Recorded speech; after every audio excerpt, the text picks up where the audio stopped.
মামলা কিন্তু আমাকে দিয়ে প্রেশার দিয়েছিল মামলা দেন, আলটিমেটলি আমি মামলা কিন্তু দেইনি। অনেক অত্যাচারের পরেও কিন্তু আমাকে দিয়ে মামলা দেওয়াতে পারিনি আজ পর্যন্ত।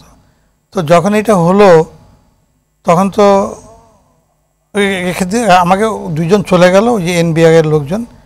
আমাকে এখনও মনে আছে বেঞ্চ কথা বলেছিলাম যে আগে আমরা 5-6 জন এক বেঞ্চে পড়তাম স্কুলে, ওরকম একটা বেঞ্চে আমাকে উপর করে শুয়ে পিঠে এবং কোমরে বেল্ট দিয়ে বেঁধে, বোধহয় হাবিলদার টাবিলদার কেউ হবে, মোটা লাঠি দিয়ে আমাকে প্রচণ্ড পিটিয়েছে। এইখান থেকে শুরু করে বারবার বলছে লোয়ার পোর্শনে মারবা, লোয়ার পোর্শনে মারবা, উপরে কিন্তু বাড়ি দিও না। যতটুকু পিটানো যায় একটা লোককে। পরে দেখলাম যে আমি কোনো সেন্স পাচ্ছি না, আমাকে মারছে কি মারছে না, ব্যথা ভয় অনুভব করছি না। এইভাবে মেরে আমাকে চুল ধরে উঠিয়ে বসালো, বসানোর পরে বললো সই দে। আমাকে মেরেই তো দিলেন, তার সই দেবো, আমি আর সই দিব না। এই দস্তখত আমার কাছ থেকে কখনোই পাবেন না, যা মেরে পিটিয়ে মেরে ফেলবেন। এই ঘটনাটা হওয়ার পরে সেই দিন আমাকে ছেড়ে দিল। সেদিন সিডক ছিল, রক্তবান, ঢাকায় একটু বৃষ্টি, আমি বাসায় অতি কষ্টে আসলাম 2007 সালে। অতি কষ্টে আসলাম। আমার ওয়াইফ দেখেই তো বুঝতে, ছেলেকে আমার কিছু, ছেলে নাই বাইরে থাকে, ছোট ছেলেটা কিছু বোঝে নাই। আমি খালি বললাম যে কাউকে কিছু বলার দরকার, আমাকে শাসাই দিচ্ছে, কাউকে বলা যাবে না, কাউকে বললে কিন্তু মেরে ফেলবো, ঘরের ভিতরে যায় তোকে মেরে ফেলবো, এইভাবে বলছে। তো ওই মেজরটার নাম ছিল মেজর মোস্তফা, আমার নামটা মনে আছে। মেজর মোস্তফা আমাকে বলল, ছেড়ে দিল আমাকে। ওই খালেদা জিয়া এবং হাসিনা 2 সাব জেল, ওইটার কাছে এসে আমি ভয় পেয়ে গেলাম। এখানে না গুলি করে দেয়, জেলখানে ঢুকছে। আমি বিশ্বাস করেন এই পারে এসে এই অবস্থায় আমি দৌড়ে ওই আসাদ গেটের পেট্রোল পাম্পটা, ওইটা ঢুকে বললাম ভাই আমাকে 1 গ্লাস পানি খাওয়ান। আমার অবস্থা দেখে মাঝে মাঝে যেতাম, ওই পরিচিত ছিল, পানি টানি দিল, খেলাম, খেয়ে ওইখান থেকে হেঁটে হেঁটে আমি বাসায় গেলাম সুবানবাগ মসজিদের কাছে।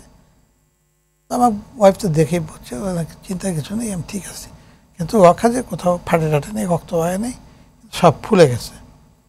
তো আমি চিন্তা করলাম কি ডাক্তারের কাছে যাব, কার কাছে যাব, সে আবার কি লাগাই দেয়, আমার মানুষের মধ্যে একটা অবিশ্বাস চলে আসছে। এনিওয়ে আমার হার্টের একজন স্পেশালিস্ট আছে ইউনিভার্সিটিতে, তাকে ফোনে বললাম যে আমার পায়ে কিছু ব্যথা পেয়েছি, আমি দেখি কী লাগাবো, ফেটে টেটে যায়নি। উনি 1-2টা মলম লাগাতে, ব্যথা কমে যাবে, লাগান। আমার জিজ্ঞাসা, রানা ভাই কী হয়েছে আপনার?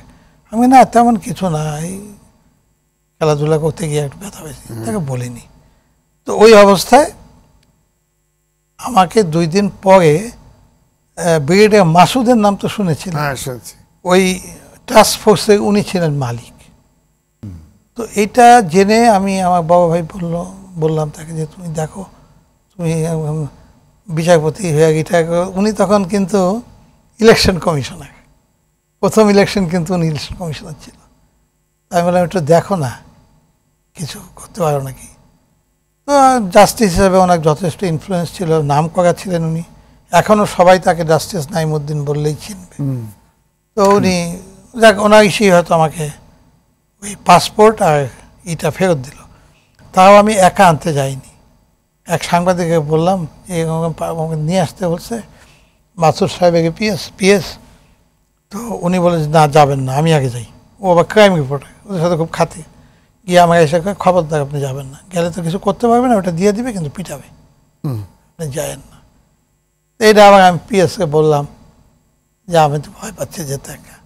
আমাকে এখনও মনে আছে, বললো যে আপনি কোথায় আসছেন? আমি বলি আমি চিফ জাস্টিসের বাসার সামনে দিয়ে ফুটপাথ দিয়ে হেঁটে শেরাটনের দিকে যাচ্ছি, এখানে তো রিক্সা টিক্সা কিছু নাই। তো বললো ওইখানে আপনি একটু ওয়েট করেন। আমি বললাম ঠিক আছে, খেয়াল করে দেখবেন চিফ জাস্টিসের বাসায় উল্টো দিকে একটা লোহার বেঞ্চ আছে, হেলান দেওয়া যায়, সেই ব্রিটিশ স্টাইলে, ওই বেঞ্চটা ছিল। আমি ভালো করে হাত দিয়ে মুছে টুছে, ময়লা টয়লা ছিল, বসলাম। এর মধ্যে আসলো এক ছেলে, তাকে আমি চিনি, সে যে এই কাজ করে এটা জানতাম না। তো ও বলে চলেন, ভয় কিছু নেই। গেলাম, ওনার ঢুকলাম, আমার দেখলো, দেখো এসছেন, সাথে কে আসছে? আমি একটু ত্যাগের মতোই বলছি যে মানে আপনি জিজ্ঞাসা করেন ওনাকে। ও পরিচয়টা পাই আর লোকটা একটু হয়ে গেল। আমার খেলে বললো যে এই কাজটার জন্য এত বড় জায়গায় আপনি যাবেন, ঠিক হয়নি যাওয়াটা।